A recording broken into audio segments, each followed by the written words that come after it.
Hey everybody. So welcome to Modern United States History, our first chapter, chapter 16.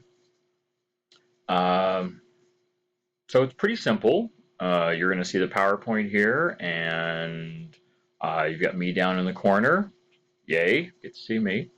And I'll go through it slide by slide, and this won't all match up with what's in your book.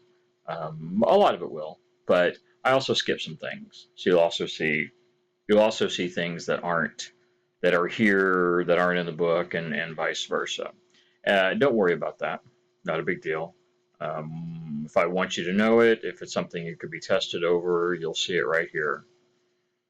So this class actually begins right at around the time of the Civil War, the end of the Civil War. Now, we don't have time to really spend talking about Reconstruction. Reconstruction was the period from 1865 to 1877, where we basically put America back together again. That's chapter 15. I'll give a very brief summary of what that is. We had the war for 4 years, from 61 to 65, and the war ended, slavery ended, and over the next 12 years, we attempted to put America back together. Lincoln was assassinated right at the end of the war. Andrew Johnson took over. After that, Ulysses S. Grant became president. So Johnson from 65 until 68. Ulysses S. Grant was elected in 1868 and was president until 76. And so Ulysses S. Grant was president for most of Reconstruction. It was about putting America back together, but it was also trying to figure out what to do with the freedmen. The freedmen were the 4 million African slaves that were, well, now we could start calling them African Americans. These 4 million black men, women, children. Freedmen is a general term referring to all people who were freed from slavery, and how to incorporate them into America, into a free society. Millions of men and women that had never been free, never had opportunity, they now have to find their own place to live, their own job. They have to put their own food on the table. This is what they had been striving for and hoping for 200 years, over 200 years of slavery in America. It was finally delivered at the cost of the American Civil War, which killed over 600,000 Americans. And the real tragedy, of course, is these are Americans killing Americans, brother killing brother, countrymen killing countrymen. 600,000 dead, a million casualties. It was the worst conflict the U.S. has ever been involved in. When you even add up all conflicts together, the American Civil War was worse. Um, and it was really over two issues. Most people think it's over slavery. Slavery was half of the reason. The other half of the reason was simply the issue of state rights. And of course, the right that mattered, the one that was the most important, was the issue of having slaves. So slavery tied together with states versus federal rights, which is something we will talk about somewhat in this chapter. Reconstruction is incomplete. Reconstruction should have given freedom and equality to the freedmen. It did not.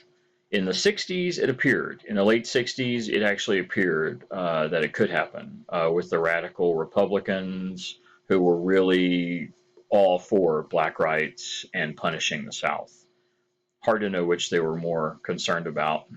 Um, Nonetheless, that went on for several years, and then eventually it simply putters out. People lose interest. You know, it's 12 years after the war. It's 1877. People simply lose interest. Freedmen have some rights given to them. The 13th, 14th, and 15th Amendment give them citizenship and the right to vote, and of course, freedom. Some people think that's it. And truthfully, legally, constitutionally, that is it. That should have been it. That should have given them total equality. They're no longer slaves, they're citizens, and they have the right to vote. So on paper, total equality. However, in practice, not at all. In practice, not even beginning toward equality. Well, that's where it puts us in 77. Now, you look at this chapter and you look at the dates here on your screen, and it shows 61 to 77. That's what I just talked about. Well, this is not going to talk about Reconstruction. It's the same time period. So everything we're going to talk about in this chapter is occurring during Reconstruction, during the war, and then during Reconstruction. And I think maybe the most important thing at this moment to understand is while we were fighting our most tragic and violent war in American history, simultaneously, the rest of our country kept going. People kept living their lives, going to jobs, expanding, growing, having children. America grew during our worst conflict ever and kept getting bigger. Immigrants kept coming here. The country didn't stop simply because of this catastrophic war that was occurring, which was mostly fought in the slave states. In the North and the Midwest and the West, America kept growing. We were now sea to shining sea. California had been a state back in 1849. So we have now, we're coast to coast, north, south, east, and west. We're a large, magnificent country, and we keep growing and expanding. And that's really what this chapter is about. All the things that are happening in the rest of America outside of Reconstruction.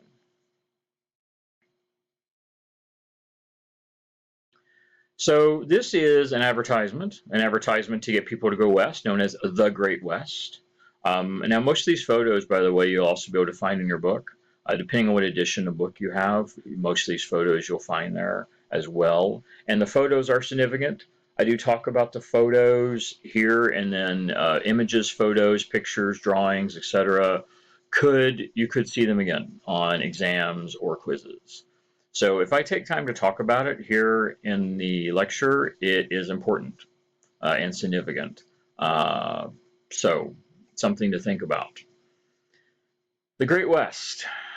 This is an image, and if we were in class, I would have everyone talk about this. What is this that indicates that the West is so great? Well, here it is. This is an idyllic picture. It's almost like a utopia.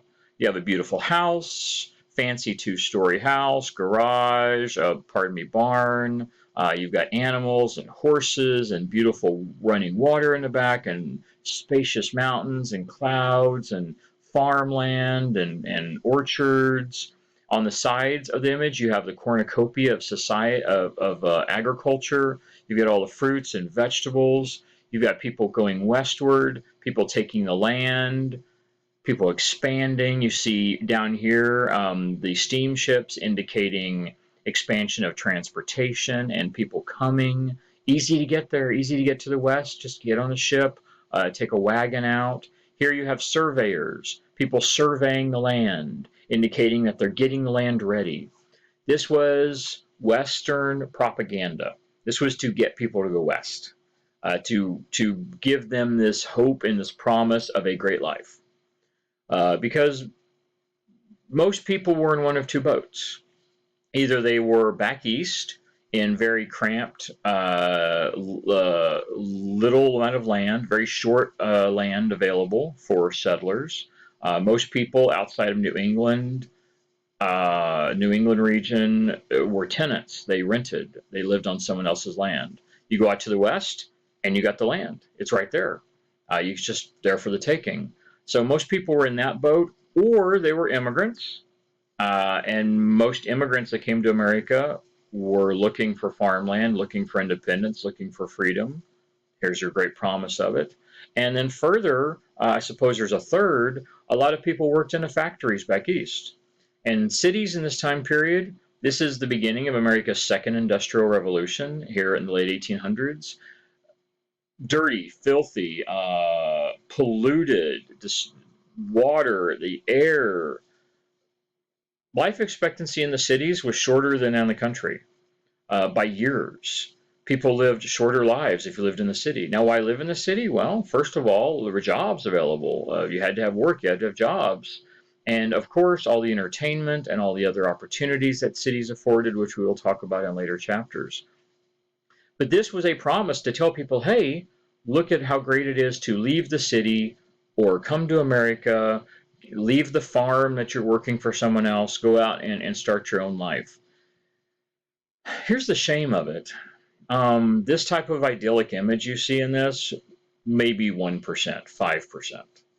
The vast majority of people that went westward, even if they did okay, even if they were able to have a farm and be successful, they never achieved this type of prosperity. The large farm and the two-story house, and this type of prosperity was for the 1%, the 5%. By the same token, many people, millions of people went westward and had better lives. They were successful, they were able to be independent and free. So the promise was exaggerated, grossly exaggerated. However, the idea of freedom and independence and prosperity was realized by millions of people, just not quite to the level of this image. Propaganda to go westward usually came from two sources, which you might not think. The number one source was railroads. Railroads issued massive propaganda to get people to go westward. And of course, why? Well, if people aren't riding on your train, you're out of business. In this point in time, the number one use of trains was for public transportation. It wasn't like today, trains are mostly used for transportation of goods, manufactured goods and materials. Back then, trains were primarily used for people. And so they needed the people to go west to buy the tickets. And of course, if the people go west, the trains go west. And all across the Midwest US, wherever the trains went, people followed. And where the people followed, business would follow, industry would follow. So you get the train tracks, the trains go, the people come, the business comes, the industry comes, the towns are built. But none of that happens. No businesses are built, no towns are built, no farms are built if you can't get the people to go there. And that's what this is about. And then the second major push of westward expansion was the government, state or federal government, getting people to go westward. All this is happening with the backdrop of the war and Reconstruction. People continue going. This gives you an idea of the railroad growth. So before the war, you're looking at railroads, basically the green, which is pretty much just the Northeast, generally from Chicago over to Washington and New York and the Northeast. Then after the war, starting in Reconstruction through the 1890s, look at all the red lines. All of this is added. Railroads expand dramatically across America.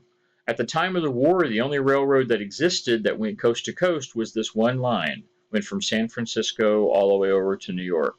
And that was completed in the 1860s, during the war, I believe. Completed in Utah. Where's Utah? Here's Utah right here. I believe it was completed in Utah where they officially made the connection between East and West. Once that was made, people could travel all across the country, and then all the train lines follow. And as you can see where the train lines are, all major cities. All the major cities popped up along the train lines.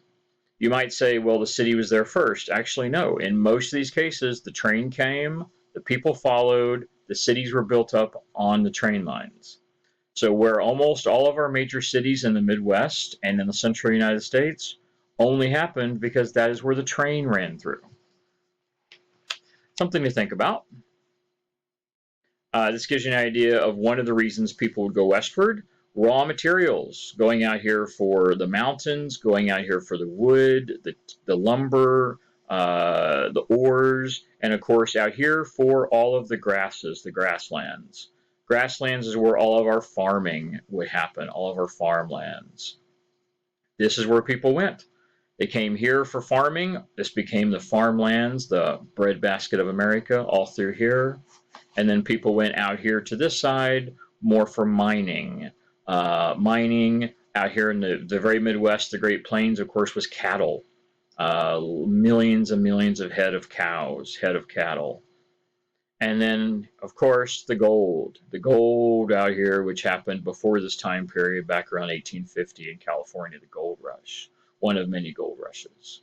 This gives you an idea of what America looked like, and the geography and the climate determined what people went to the West for, whether to be a farmer, a cattleman, a miner. And guess what? That leads us right into our next section. Cattlemen, ranchers, miners, settlers, homesteaders. Uh, if you went west, you usually ended up in one of three. Maybe that's not the right way to put it. Yeah, okay. You were one of three types of people. You went west, you were a miner, you were looking for ore, you were looking for minerals, you were looking for that type of wealth.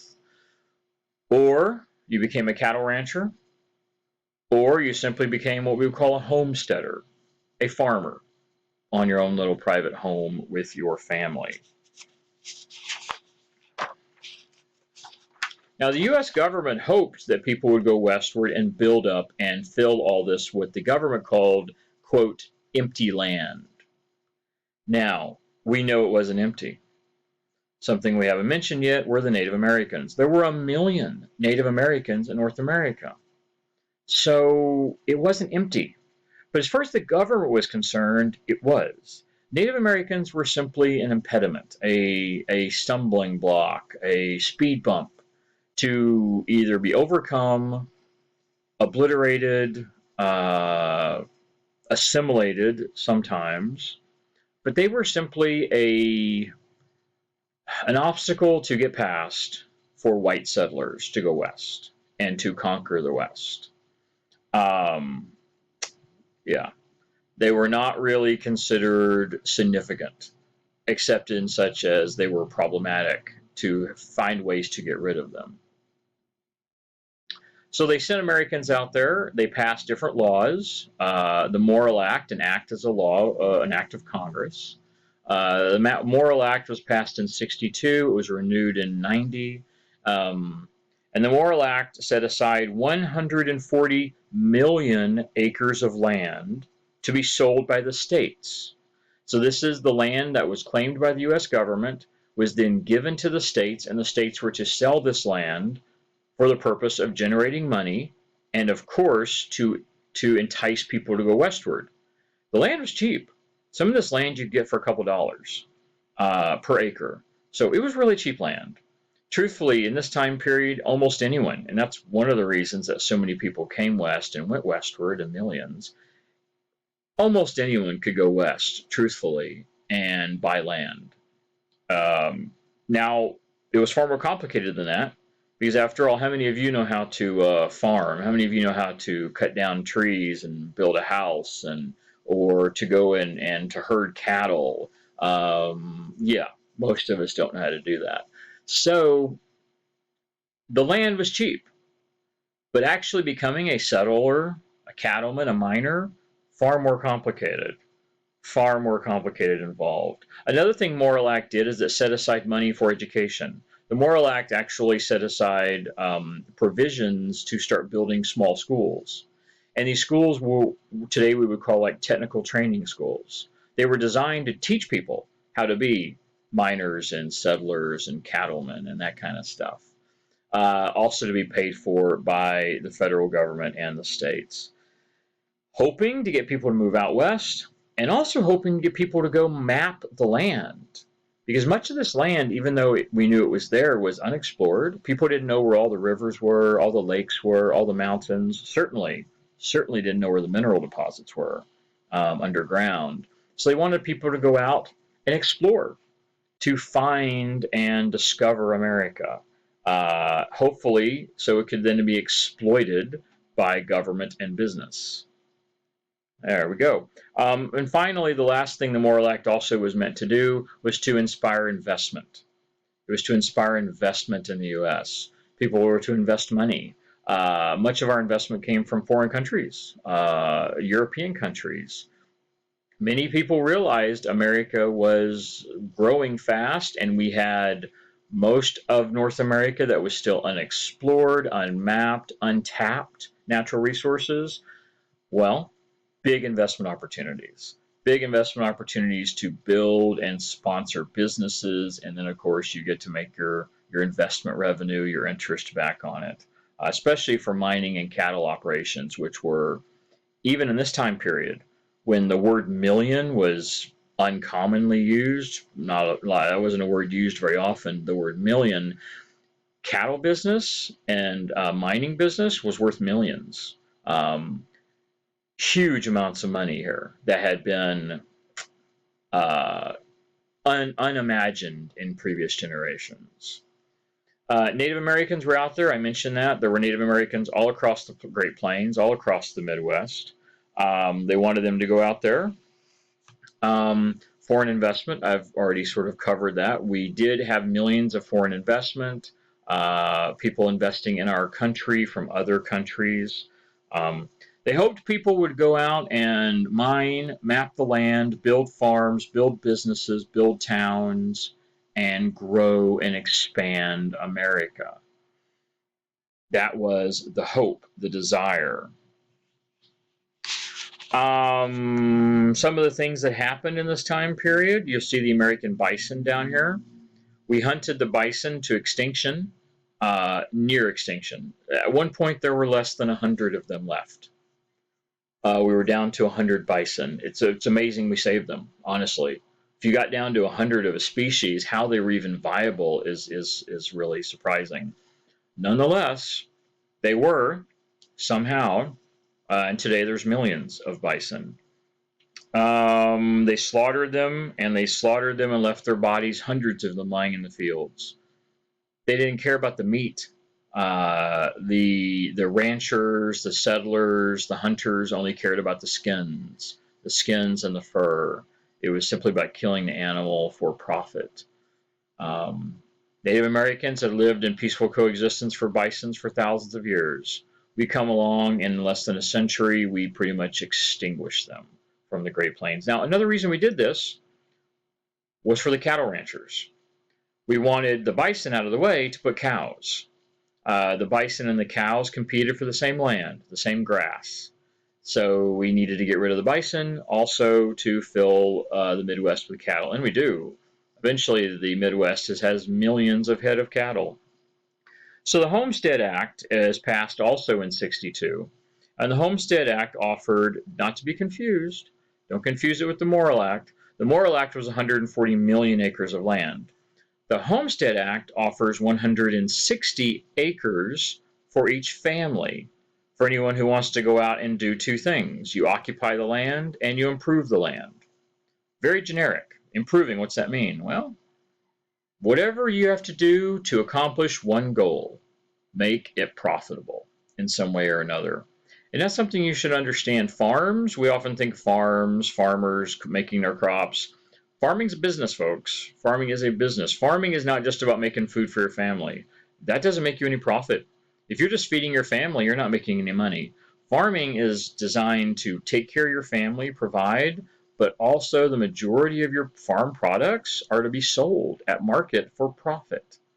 So you're supposed to go out, improve the land, make a profit, and continue to expand across the Midwest. Bison I covered, cattle I covered, the long drive. That's an interesting thing. The long drive is where the cowboys, and I'm going to come back to the slide, the cowboys right here, where the cowboys would actually go out and have all the cattle, and they would take the cattle to a spot where they would then be loaded onto trains and then taken to the slaughterhouses. Trains they could load them onto would be in Texas. If anyone's familiar with Texas and Fort Worth, the stockyards. I mean, they would take the cattle to Texas, load them onto trains. They would take the cattle to Kansas and load them onto trains. And they would load them onto the trains, and the trains would then go back to Chicago, for instance, which was the slaughterhouse capital of America. There were at one point there were over 800 different businesses in Chicago dealing directly with slaughtering cattle, slaughtering cows. They produced more meat out of Chicago than any place in the world. More meat production came out of Chicago than anywhere on the globe. Um, all these cattle in a few weeks or a few months would be on your dinner table. Most likely having processed through a processing plant or meat packing plant in Chicago after being put on a train. The long drive is where the cowboys actually drove them to the train yards over sometimes 1,000-mile journey. They would drive them, they would take them there, they would eat along the way, they'd fatten them up, and the goal was to get them to the train yards when they were in their fattest, most healthiest shape to get the most money for selling them, to get the most profit from selling the cows. Another interesting thing about cowboys, contrary to the movies, we've all seen the movies, and most of the cowboys, of course, are what? White. White cowboys. Truth be told, most cowboys were not white. Most cowboys were Mexican or black. Um, very few were actually white. The vast majority were people of minorities. There's a lot of reasons for this. Maybe one of the most significant is two most significant is geography. The fact that this was in the Midwest and the West, which much of it bordered Mexico. We had a 3,000-mile border with Mexico. Not to mention, much of the Southwest had actually been part of Mexico just a few years earlier. So you actually probably have a lot of people in the Southwest U.S. who are still actually Mexican nationals that, a few years ago they were in Mexico, now they're in Arizona. They were in Mexico, now they're in Texas, California. All of that was part of Mexico. So that is probably a common reason. And second, there were very few rules to be a cowboy. You were pretty much independent, free, on your own. You're effectively, today, we would call a private contractor. Uh, that was an unusual thing in America to have total freedom and independence, and cowboys had that. And if you were a minority, you did not get freedom, independence, and equality and fair treatment in most of America. So this was an actual place where young men of color, Latino, black, could actually get a fair shake and actually have some type of freedom and equality that didn't really exist in most of America. It's interesting. Um, the Blizzard of 1885. This is an actual picture from the Blizzard of 1885. Crazy, if you actually think about it. This is a train. This is the top of the train. The people are standing on a snowbank higher than the top of the train. So what is a train like? 10 feet high? And then they're standing. So these people are standing on a snowbank that may be 12 feet high. This is actually where the term blizzard was created. It was coined in this time period because of the intense weather patterns in the central United States. It is what we call a perfect storm. This is a situation where the cattle ate all the grass and we ran out of water. The grass and the trees were all dying. We were clearing out all the trees for the cattle. Then we get severe drought over several years. And then, as ironic as it is, at the same time we get severe drought during the warm months. In the winter, we get the worst snows that we'd ever had on record in the Midwest, since we've been keeping records. And what this leads us to is a ecological disaster in the mid-1800s that happens multiple years. Blizzards, snows, millions of cattle dying, thousands of people dying, starvation, frozen to death. Tragic, really, really tragic. Now, why is this so significant? Because we continue this trend of ecological disasters through the rest of American history. We do this over and over and over. It is man-made. Had it simply snowed and that was it, no big deal. But we had destroyed all the land, all of the nutrients of the land. We had cut down the trees. All the grass had been eaten by the cows. You combine that with the drought. You combine that with the blizzard, and it was simply no way for the land to sustain life. all the animals die, the people follow suit. It's an ecological disaster which was at least partly man-made. Now, we didn't make the snow come, but so many people wouldn't have died had we not so destroyed and damaged the land. We do this again and again. We do this again in the early 1900s. We do this again in the 1930s, the Dust Bowl in Oklahoma. Same thing, same area, same difference, if you will. It's not blizzard that kills it here. It's us destroying the land and the winds. We do this repeatedly. Ecological disasters in combination with man-made disasters is something we do across America repeatedly. Now, we're not unique. This is happening around the world. Uh, Most of the things we talk about in this class, even when it's critical, even when I'm critical of America and our policies or anything like that, you have to understand we're not special. Most countries in the world are doing things like this. But I feel sometimes, no, I feel most of the time we should try and hold ourselves to a higher standard.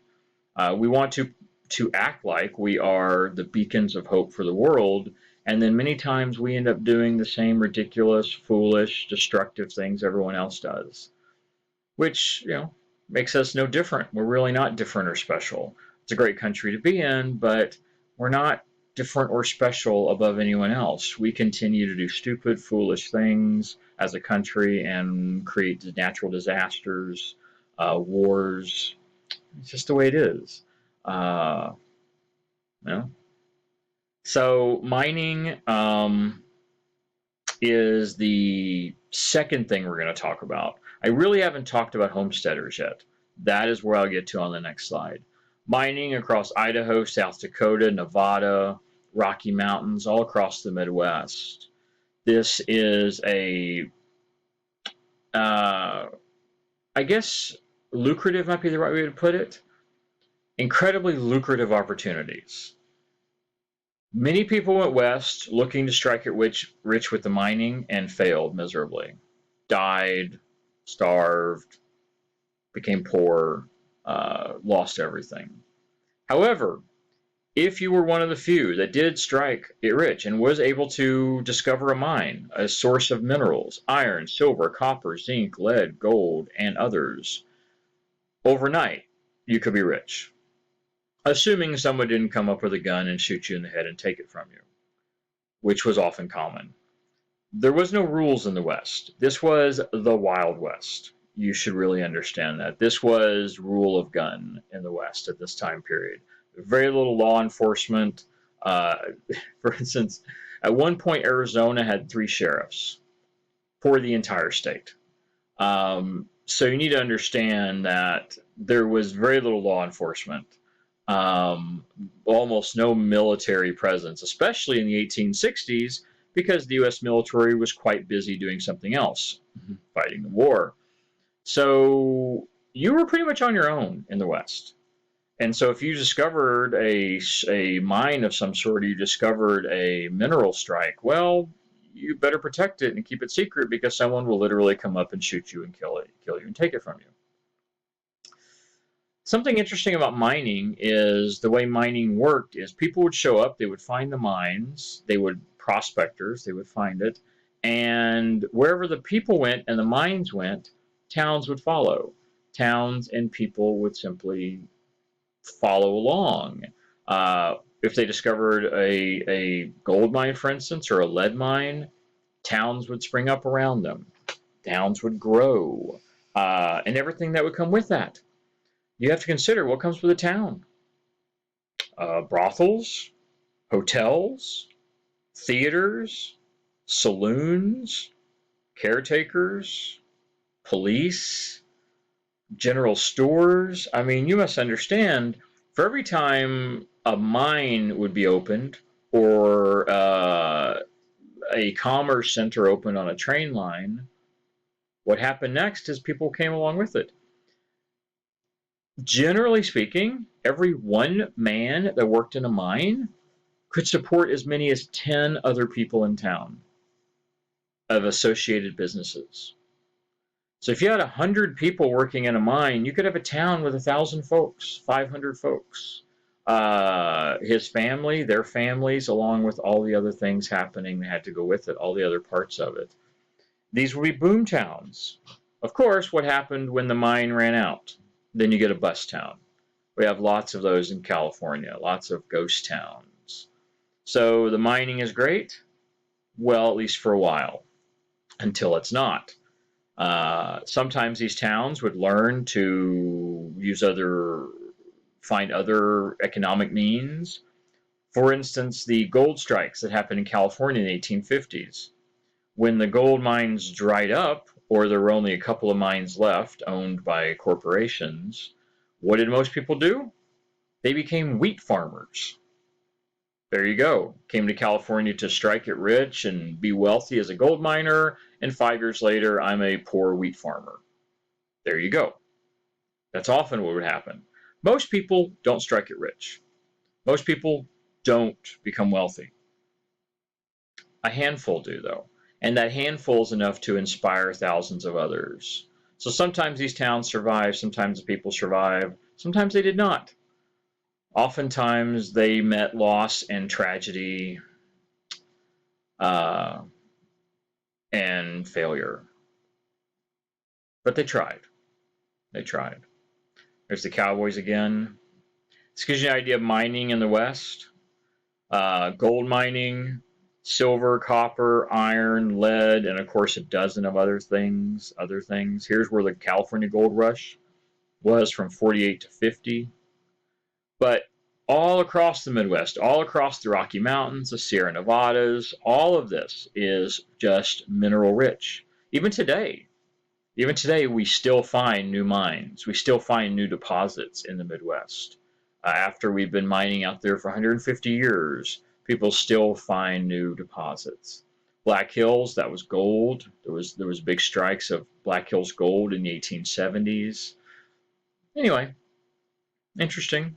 And most of these towns came along as a result of mining operations.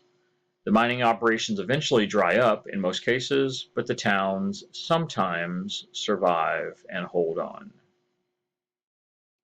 So now we're going to look at the homesteaders. Look at homesteaders. So the railroad industry was really the number one motivator, I already mentioned, of propaganda to go west.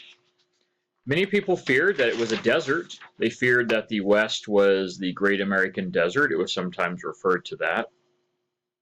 However, the advertisers, propaganda, the railroads, the government often argued anything could grow out there. Anything could grow in the West. Well, what did they find? Most of our homesteaders found that there was a lot of fertile land, especially in the Midwest. A lot of fertile land. We see lots of farms.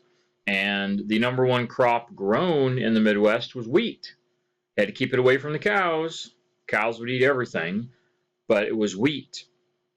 And migrants came from all across the world, all across America, to the Midwest, looking for cheap land, good weather, get out away from the filth and the contamination of the cities in the New England, in the Northeast, from New York over to Chicago, came looking for opportunities.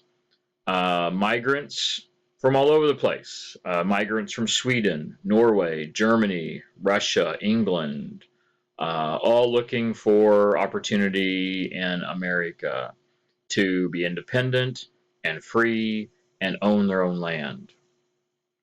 Most of these people were farmers where they came from.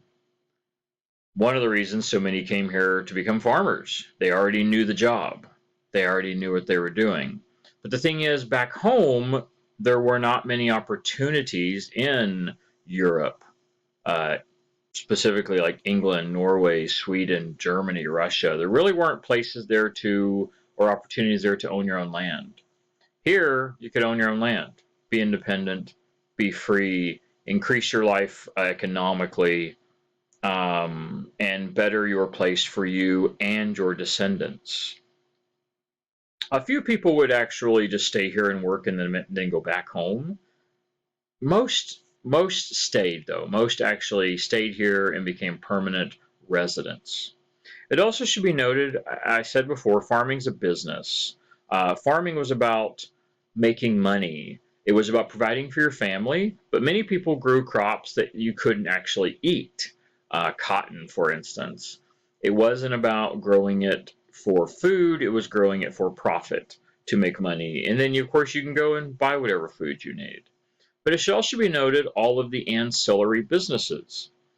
If you're a farmer, you need seed, you need fertilizer, you need plows, you need rakes, you need wagons, um, you need harvesting machines, you need markets to sell the goods. So it needs to be understood that being a homesteader was in some ways like mining.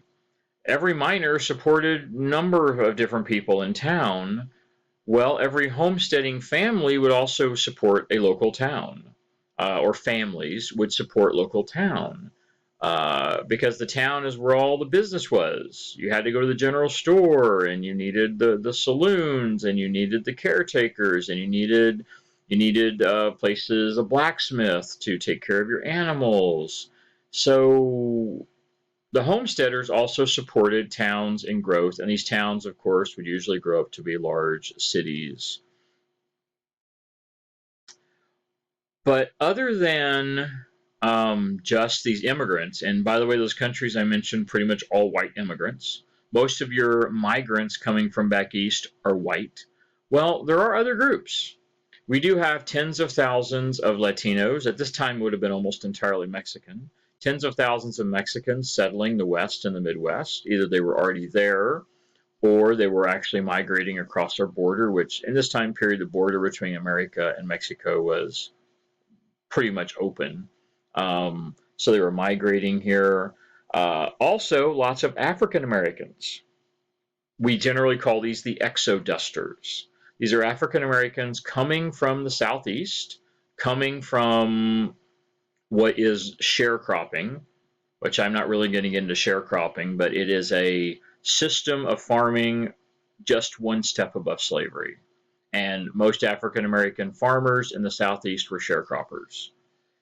Terrible system, exploitive, oppressive system, which exists for 100 years after the Civil War, mostly in what had been the slave states. So they leave the slave states, going to the West like everyone else, hoping for prosperity, hoping for their piece of the pie, their success, their happiness. And many of them do get it. Many of them do get it, especially in Kansas and Texas. We see 40,000 settling in Kansas, 100,000 settling in Texas, of African Americans that became farmers. They went out and bought the cheap land, and they knew how to be farmers already. They were actually very successful. Quite a bit of prosperity. We actually see we're not really talking about suburbs yet in America, but in a few generations we'll start talking about suburbs. And most of the prosperous black suburbs that do appear in America in the early 20th century are in the Midwest. So they do find prosperity, they do find success. They already knew how to be farmers back east in the southeast. They simply take those skills and go westward, and they actually do quite well. Oklahoma, Kansas, Texas, places like this, they do quite successfully, actually. Cotton was probably the most common crop grown by them. It should be noted that was probably the crop that they grew when they had been slaves, or because at this point in time, most of these people who are going west as exodusters had probably been slaves, and were freed slaves, or descended from freed slaves. They were probably children grew up in slavery. So they already knew how to make cotton, so they grow cotton, and cotton becomes a number one crop, from Kansas down to Texas, right alongside with wheat. What about women? Well, homesteaders usually went as families. If you went out to be a cattleman, you were usually single. To become a miner was usually single male. But homesteaders, which was the largest number going westward, usually went as families, husband, wife, and children if they had children. Um, Women are very important to this. Women are very important. Women raised the kids. Women took care of the home while the men were out farming, or doing whatever other jobs. If they were miners or cattlemen or whatever, the women would be the ones who stayed home while the men went out and did the work on the farm, or other business. So this idea of domesticity became significant to where women were now solely the domestic. The domestic meaning they had to do all the home work. They had to raise children, cook, clean, they had to learn how to sew, they had to do lots of things that were great example. Say they moved from New York. In New York, if you needed clothes, if you needed food, you went and bought it. Most likely you worked in a factory, you made wages, you used your wages to go buy food, to go buy clothes. Anything you needed, you purchased in the cities. Now in the West, that doesn't exist. Yes, you can still get goods, but the majority of your day-to-day goods you have to make, produce your own, on your own. And so women have to learn how to be self-sufficient and independent. Their husband might be away for days at a time, or certainly 8, 10, 12-hour stretches, and the women would be at home with the kids by herself, having to take care of it. Women were expected to give moral guidance to men. The religious belief at the time was women were a moral, like a moral compass. They were supposed to lead the family in the right way, their husband to keep their husband from going astray, drinking, or anything like that, and of course to ensure their family. Motherhood was often considered the most important goal for a woman, to be a good mother and to be a good wife. Um, the woman is supposed to be devoted to the man, and at the same time, her devotion to the man will make him a better worker, make him a better husband, and he will provide for the family. This might seem sexist. This might seem old-fashioned. Well, it is old-fashioned. We're talking about 150 years ago. This is old-fashioned. However, at the time, this would have been a norm. This would have been a norm in most of America, most of the world. Again, another situation where we're no different than the rest of the world. The oppression of women, the marginalization of women, and the idea of a woman simply as a mother or a housekeeper or a wife is still very common in this time period, as it is in most parts of the world. Although I do think it would be fair to say America was probably more progressive than most parts of the world. Just a few years after this, a few decades after this, women get the right to vote. And we are one of the first countries in the world that gives women the right to vote. So, truthfully, we are probably more progressive than many countries, but it is still marginalized, still marginalizing and oppressing women in some form. Um, Life on the plains was hard for women. Women often had to deal with tough, dirty situations, isolation. That's another thing. Back east, if the woman was at home taking care of the family while the husband was away working in the factory, she had social connections. She had other people living around her, other people living in the tenement houses. She would have connections all day long with other women, other wives, other mothers, other people, and friends, neighbors. If you were a homesteader, it would not have been uncommon to literally be miles away from the nearest person other than your family. Who do they have to socialize with? Their 5-year-old child? That was their life. Their husband would be gone all the time working or out on the farm all the time, and she was literally alone with herself, the 4 walls, and maybe some children. Very little social connection, very little stimulation, mental stimulation.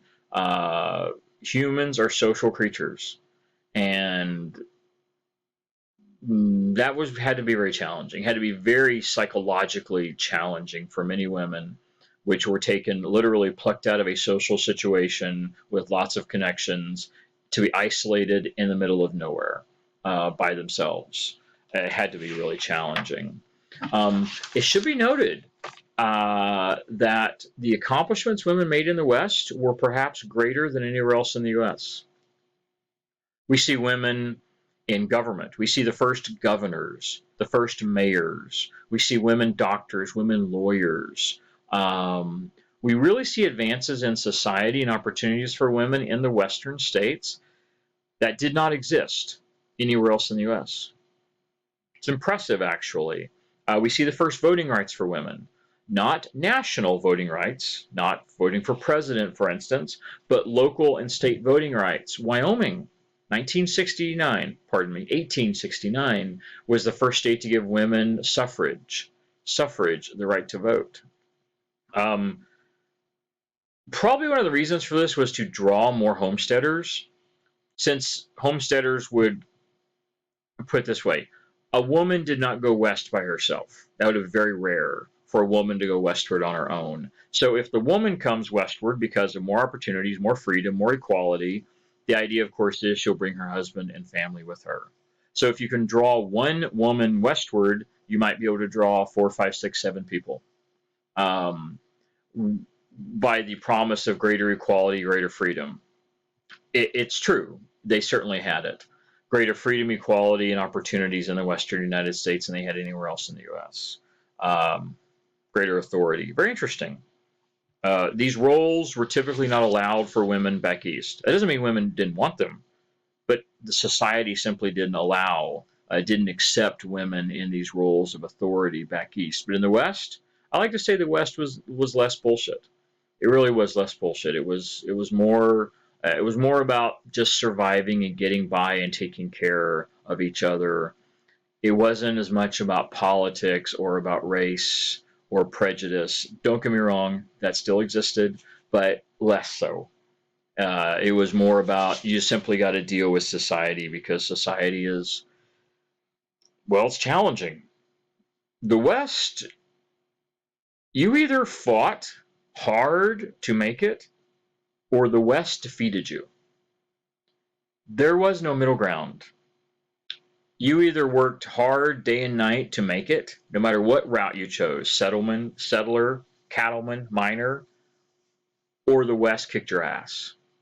1/3 of all people that went westward didn't make it.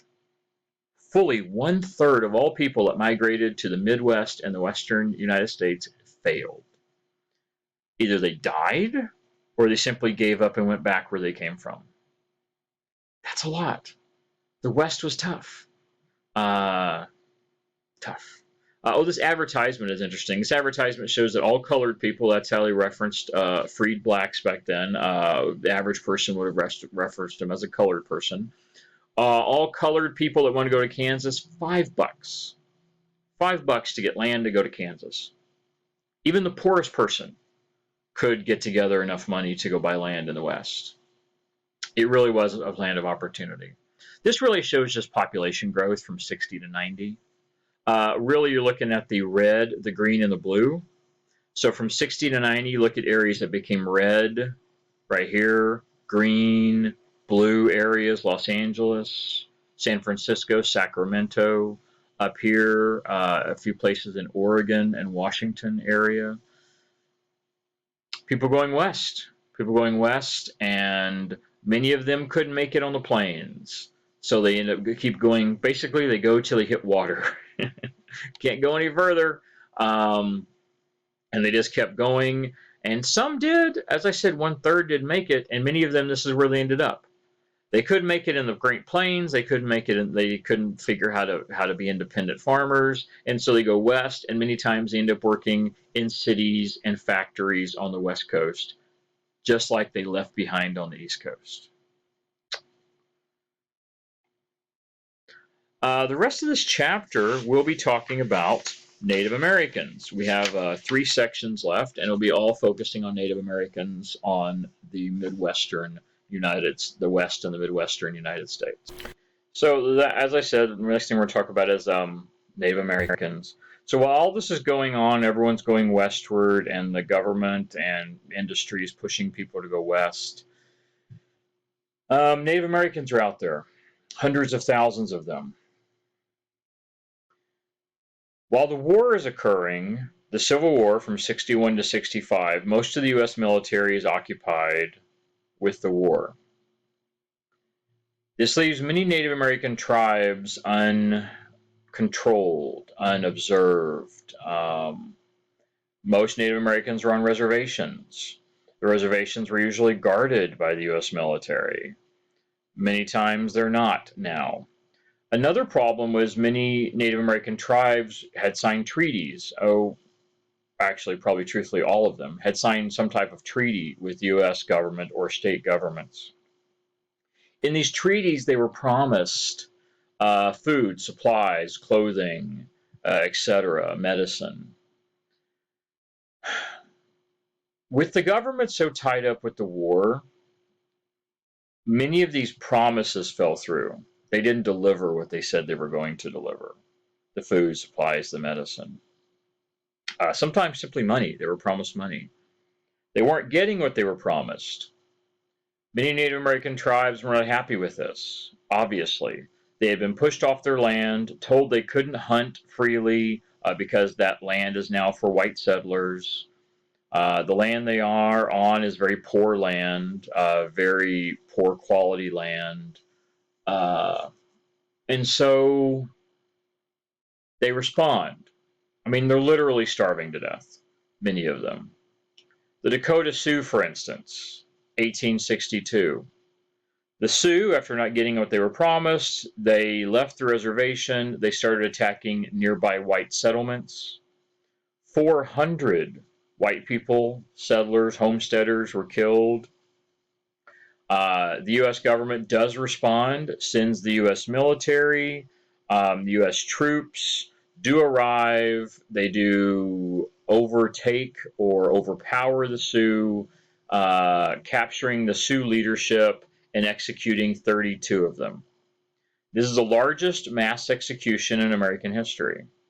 32 of them executed by the U.S. military. These were the leaders, the tribal chiefs, the war chiefs. It was to make an example. The U.S. is busy. The U.S. has more important things on its mind right now with the Civil War. The Native Americans need to stop causing problems.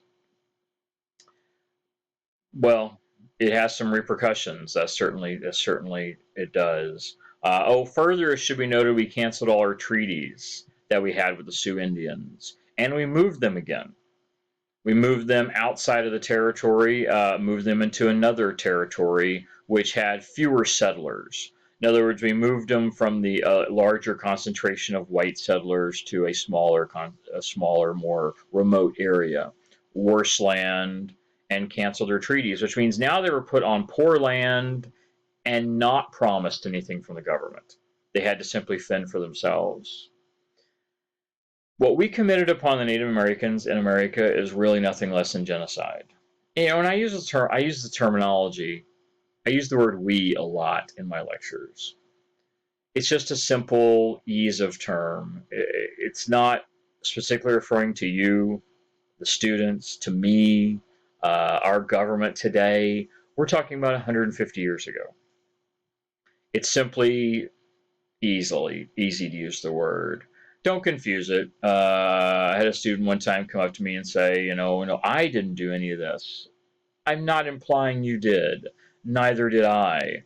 It's simply a term I use. And so please don't take offense to the term that I say we. Generally speaking, when I say we, I'm referring to the government. Usually referring to the United States government or the country as a whole. No, you and I didn't do it. But our country did this, and we're part of this country.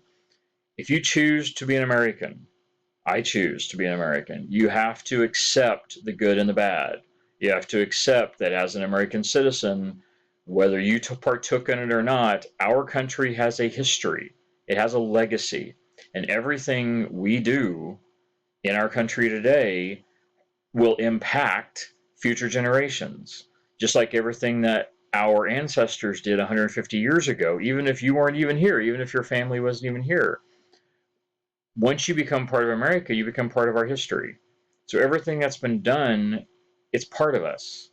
So you have to understand the legacy of our American society, the good with the bad. And we've made an incredible amount of mistakes. That doesn't make us different than anyone else, but you have to accept it. And so it's a collective. It is our country. We have to take it, the good and the bad. So the next thing we're going to talk about then is the Cheyenne. Cheyenne, 1864. The war is still going on. 1864. Constant fear of Indian attacks, which only seemed to ramp up during the Civil War. The U.S. simply didn't have enough troops. Didn't have enough troops to protect citizens, to protect settlers, to protect Native Americans even. because Native Americans were often attacked by white settlers. So the troops weren't there to protect either side from the other side, no matter which way you look at it. Well, Colorado and the Cheyenne Indians is another example of this escalating violence, or these, as the term up here says, Indian Wars, as people start to call these, the Indian Wars of the Midwest. Well, Colorado decides to take their own action. Colorado has its own militia, its own military. Now, Colorado decided to launch a military campaign against the Cheyenne Indians. Now, why did they do this? The Cheyenne were known to be allies and friends of the Sioux Indians from up here. It appears as though the Colorado people generally believed that the Cheyenne would rise up and start massacring whites, settlers, just as they had done, just as the Sioux Indians had done up north. So what do? They choose to act. The Colorado militia attacks the Cheyenne Indians. They gather together their army and they go against the Cheyenne and attack them in a preemptive strike. Get them before they get us. Immediately, Black Kettle surrenders. Chief Black Kettle surrenders and says he wants no part of this, no violence, because he understands where it's going to go. The Native Americans can't win, so they know ultimately, even if they do kill some whites, ultimately they are going to be the big losers. He and hundreds of the Cheyenne are gathered together in a stockade. Stockade is like an outdoor prison. They're gathered together, they're disarmed, they're locked in, and the idea was to keep them isolated while the federal agents and the Colorado militia decided what to do with them. What does the Colorado militia do? They start firing on them and they kill hundreds of them. They execute part of an entire tribe, men, women, and children. It's a massacre. Later, we call this the Sand Creek Massacre. These were unarmed, defenseless people that were simply gunned down by the militia. Pure hatred, violence, pretty terrible. Well, the Arapaho and the Sioux Indians find out about this. Arapaho, another ally of the Sioux, and they attack. They attack to defend the rest of the Cheyenne. Again, this wasn't the whole Cheyenne tribe that was wiped out, but they attacked to defend the rest of the Cheyenne. The U.S. Army is called in again to respond. The U.S. Army is actually defeated initially. The combination army of the Arapaho, the Sioux, and the Cheyenne defeat the U.S. Army that is sent initially. Lincoln is still president. Lincoln then sends a larger army. He actually detaches an army from Tennessee, I believe, and sends them over to deal with the Colorado and this new Indian problem. It was pretty bad. Hundreds and hundreds of people died and were killed on both sides, soldiers, civilians, Native Americans. It was messy. The Native Americans eventually escaped this particular engagement. They eventually escaped. U.S. military is overmatched at first until Lincoln sends over more troops.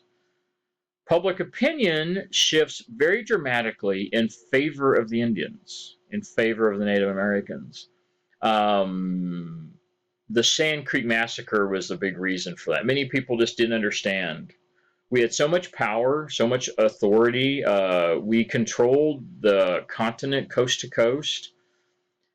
Why, with our power and authority, do we feel the need to go out and execute innocents, to kill women and children and babies? It just makes no sense. We really see many people criticizing the government and challenging the government to find a solution that doesn't involve mass murder on either side. Because by this point in time, we'd seen it on both sides. Hundreds of settlers murdered, hundreds of Indians murdered, and many people challenged the government to find another way to get us out of the Indian wars that we were now in. This is a photograph of Black Kettle, right here, an actual photograph of Chief Black Kettle. Certainly note in this time period, we now have photography. Photography is a brand new technology, just invented in the last 20 years before this. And so now we have photographs, actual real pictures, not just paintings of people, which is interesting. Um, uh, the very first war photographed in its entirety was the American Civil War. If you've ever looked at the photos, just thank God it's all black and white. Would not want full color because there are so many of the photos are brutal battlefields with hundreds of dead. Not something you'd want to see in color. Certainly not. Um, what to get out of this image? One significant thing: the way in which we took all the land from the Indians. The really dark orange on the right, this was all land that was ceded. Ceded means it was land the Native Americans gave to us. Understand, they didn't give it to us by choice. Most of the time, we took Indian lands by force, by coercion, by bribery, by deception. Almost in no case did we ever fairly and equitably take their land from them. But even then, the word I used should make it make a point. Take the land. Even if we equitably or fairly took it, we still took it. We didn't give them a choice. To be truly fair and equitable, you should have a choice whether you give up your land. It isn't just about whether you're given a fair price. You should be able to choose whether you give it up or not. Not so. The lands were taken from them. So land ceded before 1850s, all the dark orange. 1850 to 1870, the lighter orange. And then 1870 to 1890s, where we take this really light color. Therefore, 1850, all of this was Indian land, almost entirely. By 1890, 40 years later, the only place Native Americans can legally live in the entire western United States is on these little light blue areas. We took 98% of all of their land. Now, everyone just needs to be aware of this. That's the point of my doing this, my point of making this very clear. American prosperity, much of American prosperity was really built on the pain and misery, the blood, the sweat, the bodies of Native Americans, their land, and of course, African American slaves. That is the legacy of the United States. America growing to be the most powerful, industrious, prosperous country in the world was often built on blood and violence. However, all empires are. And the United States is an empire, has been for close to 200 years.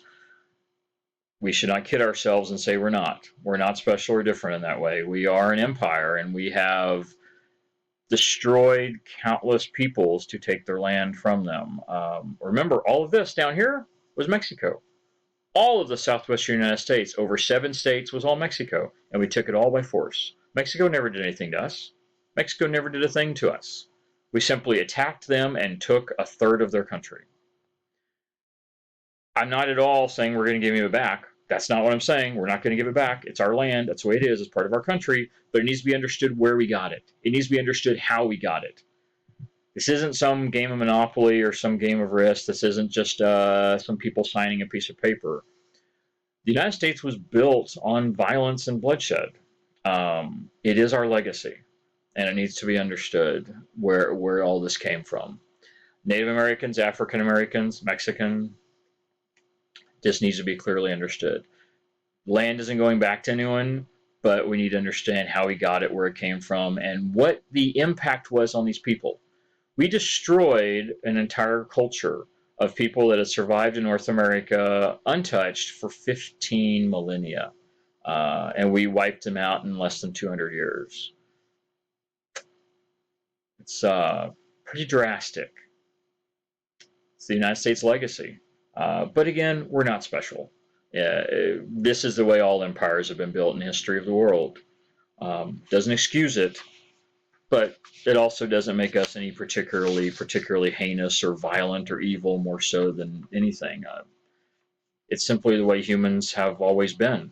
Humans have always expanded this way and grown. This is something you need to understand and you have to accept. So the president is Grant. He is elected in 68. 1868 he's elected, serves 2 terms. Well, pardon me, Grant comes into office dealing with the Indian problem, the Indian Wars. And Grant's solution, Grant's a warrior. He's a general. He's a fighter. His solution is to deal with it as quickly and as efficiently as possible. He has no sympathy at all. Remember that execution that occurred where 32 Indians were executed just on the previous slide? The actual U.S. government suggested over 400 executions. Sorry, let me say it differently. The U.S. Army suggested over 400 executions. Abraham Lincoln whittled it down to 32 and said only kill the chiefs, only kill the leaders. There's no reason to kill all the rest of these people who were simply following orders or acting out of desperation. Had Grant been president at that time, he probably would have killed all 400 of them. Grant was violent. He became that way towards the end of the war. We don't talk about it in this class, but yeah, Grant was a warrior. He was a killer. That was his role. That's how he became by the end of the American Civil War. So his answer to his government officials was fix the problem now, or we will have to use severe military action. Now, one of his problems was, of course, if you remember the previous slide, public opinion had shifted. Many people simply wanted this ended without further bloodshed. So his hands were tied in some way. He couldn't just order the military to go out and execute everyone. Not to mention he didn't have the resources available for that, really. The United States military was pretty small in this time period. One of the solutions offered to him by people in his administration was kill the Indian, save the man. This is actually part of Christian reform movements from the time. The idea of let's Christianize them, turn them into farmers, turn them into Christians, turn them into citizens. Kill the Indian, save the man. The Carlisle School was one of these options that was how to do this. Basically, take their children from them, ship them back east, in this case, Pennsylvania, and educate them in white schools. You turn this into this.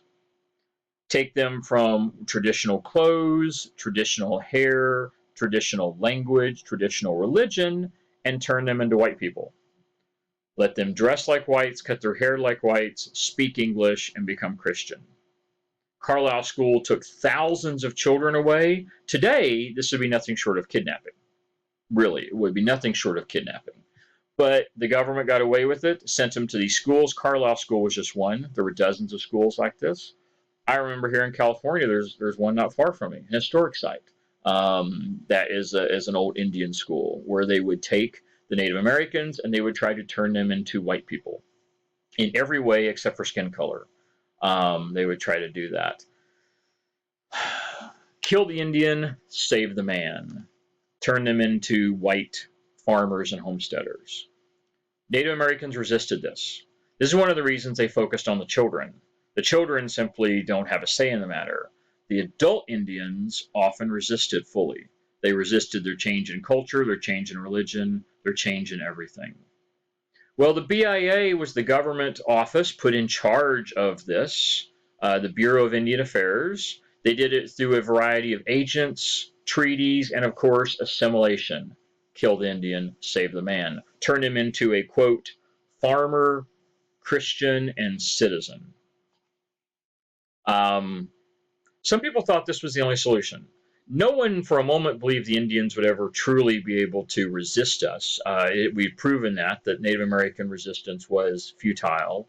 The more they resisted, simply the more that they suffered. So the only real solution to the Indian problem in the Indian Wars was to assimilate them, short of executing all of them. So assimilation had to be the way of doing it. So through various agents, treaties, and assimilation, the BIA attempted to turn them into Christians, farmers, and citizens. That was the idea. Some of these treaties were lawful. Many of these treaties were not lawful. We know for a fact that about 50% of all resources given to the BIA never made it into the hands of the Native Americans. About half of all food, supplies, money, resources, medicine never actually made it to the Indians. Where did it go? We also believe one of the most corrupt government agencies in American history was the BIA. We think most of that simply went into the hands and the pockets of the agents themselves, who used it to enrich themselves, enrich their friends, their family, business partners. Many of these agents were entirely independent, working hundreds or thousands of miles away from Washington, out in the fields, out in the Western territories, almost kings unto their own kingdoms. The agents could get away with almost anything. Absolute power corrupts absolutely. We know many of these agents would make illegal treaties, illegal deals. They would sell off the supplies. The BIA was corrupt all the way to the top. It was pretty bad. And of course, who suffered? The Native Americans suffered. Also, the settlers suffered. Because the more the Indians suffered, the more they had to rebel or fight back to literally save their own lives from starvation or lack of medicine or services, which they often had to take out their issues on the local white settler population. So the BIA caused misery and tragedy not just for Indians, but also for the settlers themselves. Senator Dawes. Senator Henry? Was it Henry Dawes? Henry Dawes. Senator Henry Dawes. He was a leader in the, do I have it on here? Yes, the Indian Rights Association. He was a leader in the Indian Rights Association. He was an Indian advocate. He actually wanted to help the Native Americans.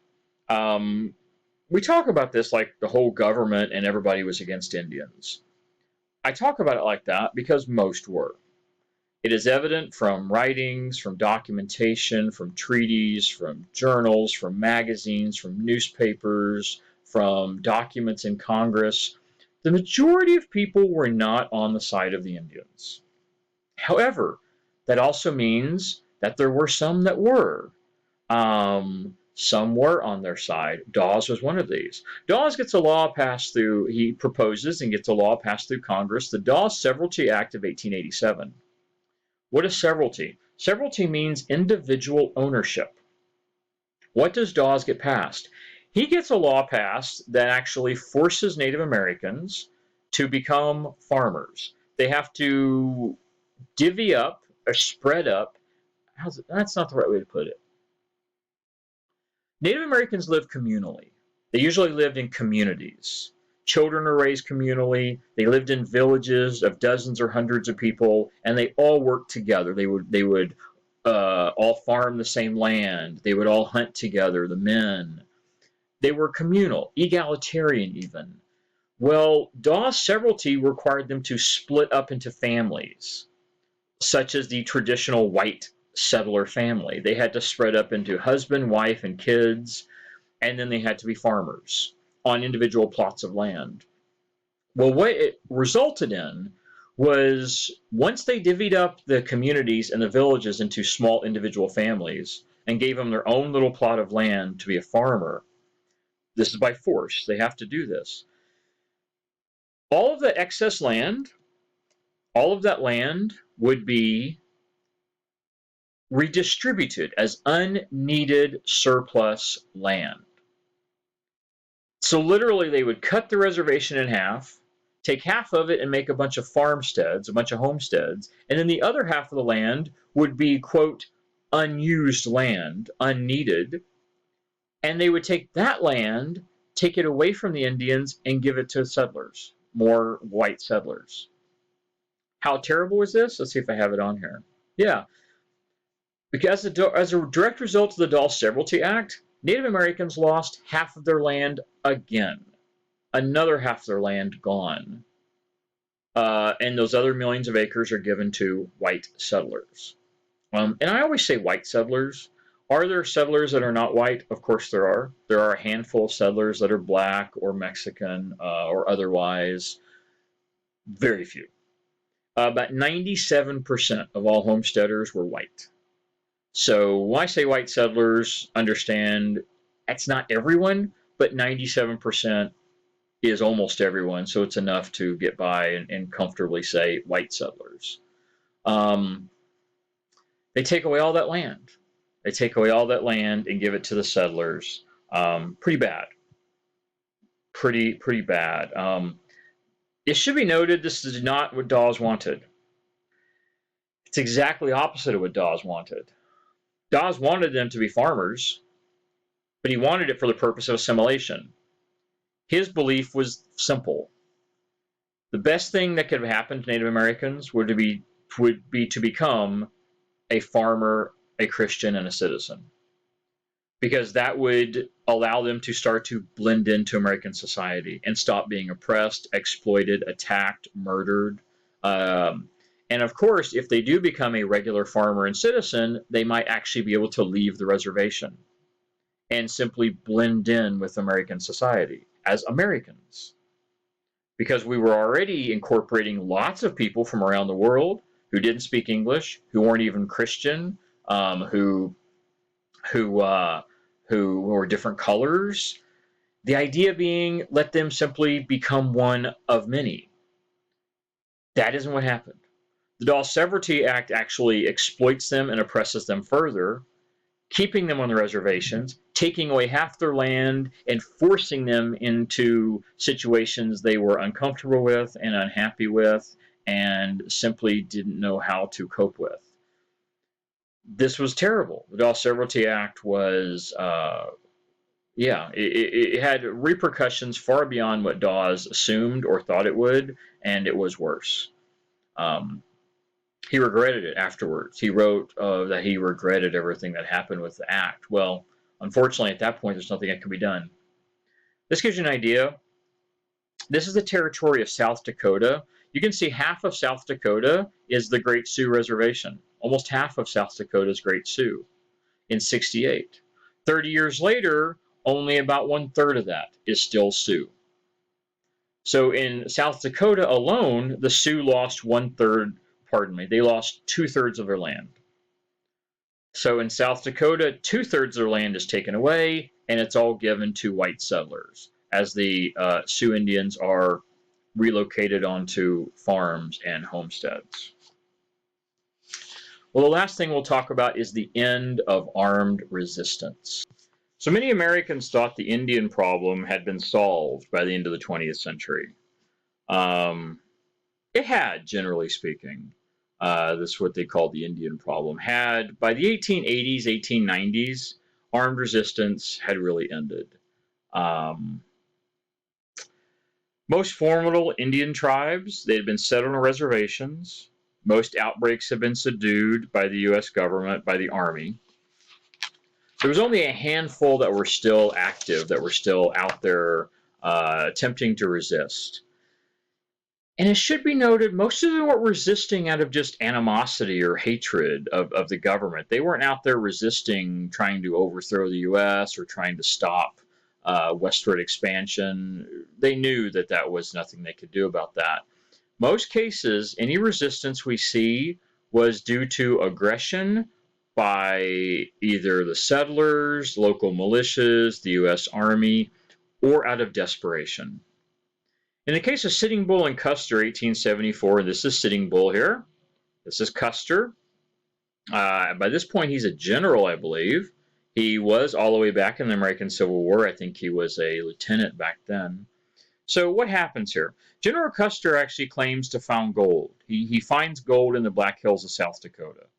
Bear in mind, Custer was a general, a soldier. He was not supposed to be out prospecting for gold. However, he does find gold, discovers it on the reservation lands of Native American tribe, the Sioux, I believe the Sioux Indians. Well, the Sioux Indians own that land or were given that land by the government.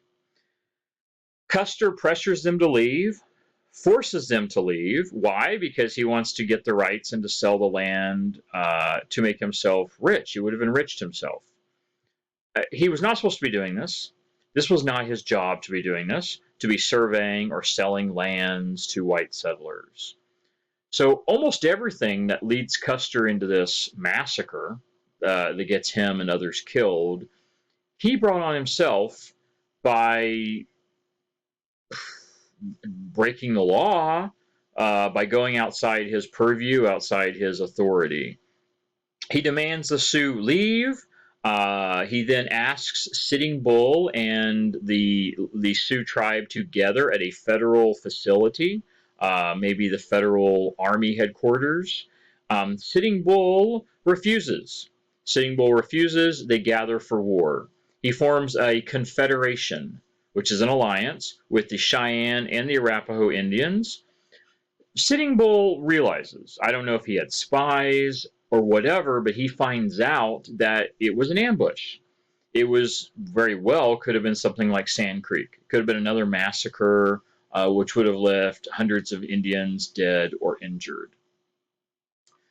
Well, on July 25th, 1874, Custer and his soldiers attack Sitting Bull's camp in Montana. They attack the camp with Sioux, Cheyenne, Arapaho.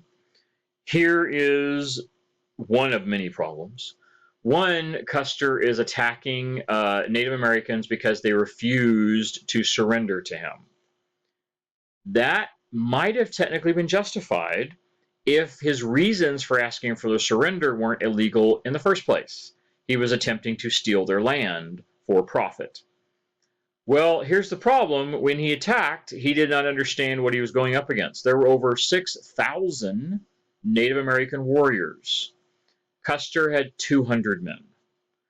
It was a massacre. They were massacred, they were killed, they were slaughtered. No other way to look at it.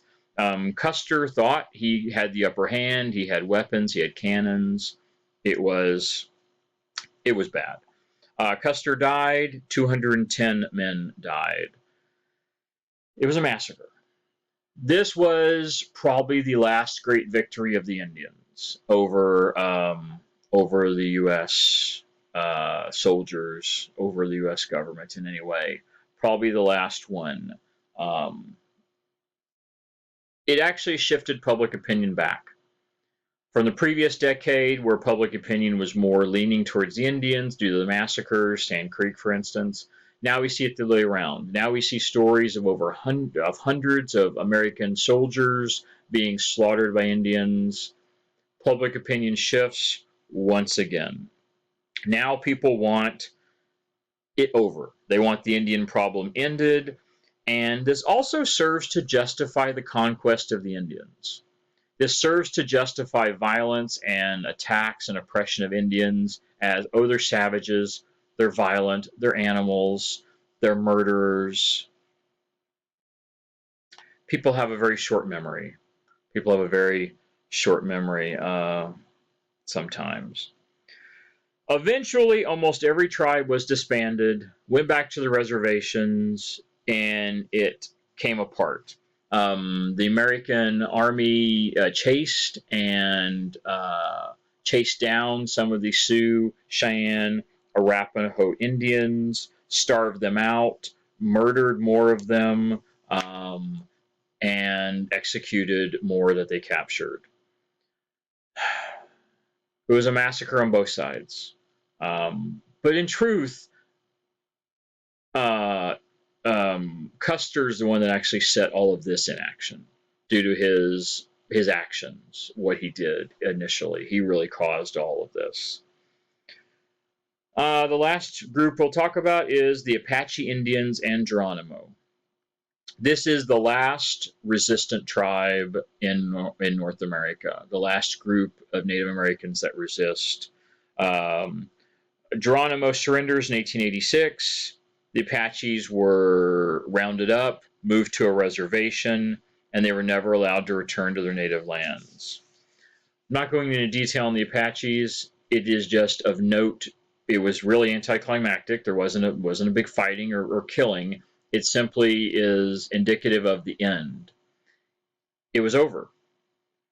The end of Native American resistance. Or the beginning of America truly conquering the West. The end for Native Americans and the beginning of the ownership of the western part of the U.S. and the central part of the United States by the United States citizens. 15,000 years of freedom. Native Americans had come and first inhabited North America around 15,000 years ago. And we took it all away from them in a couple hundred years, a couple centuries. What they had spent 15,000 years taming, if you will. This is a cover from a popular series of books about Cracked Skull Bob. Again, this would be something I would have a class discussion about, and we would talk about what are the meanings of this, what do you interpret this as, a dime store novel. 10 cents, Indian novels, Cracked Skull Bob. What should you get out of this? This is, what do you think it means? Well, it's pretty obvious. This is about Bob, here in the red, who's going to crack the skull of Indians with his stick right there. The illustration of the Native American, treated as savage, bare-chested, large, muscular, with savage weapons. He's got knives here. He's practically got a sword here. And of course, limited clothing, only half clothed. As a barbarian, as a savage. These novels were about life on the frontier. Why popular? Well, first of all, some of the stories were exciting. They talked about cowboys and Indians and violence and outlaws and heroes and sheriffs and gunslingers and all that kind of stuff. It captured the imagination of people by going westward. But another interesting effect of this, it was also supposed to bring about peace and confidence and hope. Because there have been so many stories about the Indian Wars and the Indian problems of the West, this showed that that was being taken care of. People like Cracked Skull were out there to protect you. They were going to crack the skulls of the Indians, defeat the Indians, and thereby the implication is they're going to protect us from the Indians and clear the land so we can go westward and colonize and spread out across the United States. Certainly by today's standards, this is racism. This is very clearly racist. Interestingly enough, this is the same type of imagery you would have seen in previous generations, only this person, half-clothed, naked, savage, barbaric, would have been an African. This was type of imagery used to justify exploitation and slavery. That Africans were inferior and unintelligent and savage. In the next generations, coming generations, you'll see the same type of imagery about Asians, Japanese, Chinese, that they're animal, they're barbaric, they're not human. And the problem we have is when we dehumanize humans, it makes it easier to exploit them, to mistreat them, to kill them, frankly. Whether it's blacks, Indians, Asians, and even in later generations, people from Europe, Jews, Muslims. Anytime we dehumanize them and we turn them into a caricature, we take away their humanity, it makes it much easier for people to accept their exploitation, their oppression, and violence against them. It might seem harmless to look at this cover of this novel, almost funny, but the implications of it are certainly not humorous at all. All right, well, thank you for going all the way through this and seeing the entire lecture for this. And you might think this is, an hour and 35 minutes, might be a long time. In an actual class, this lecture would have been 2.5 hours. So you actually get an hour cut off of it because we don't take time for discussion and whatnot. But there will be questions put up online on Canvas about this. And so, till next time, till the next chapter. Thanks.